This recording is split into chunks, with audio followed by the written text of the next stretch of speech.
Hi, my name is Florence. I'm one of the registered nurses here in Hair Restoration Blackrock. This video is to show you a good way to wash your hands. Make sure to remove all jewellery, wet hands with water, apply enough soap to cover all hand surfaces. In the clinic we use Hydrex, at home just use normal soap. Rub hands palm to palm.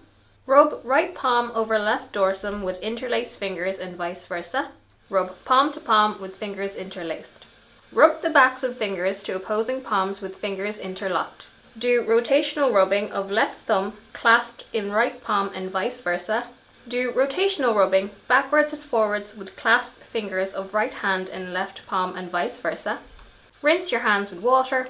Dry thoroughly with a single-use towel. Use the towel to turn off the tap and your hands are safe. We recommend to wash your hands for up to 60 seconds. Use soap and warm water and make sure to wash your hands frequently.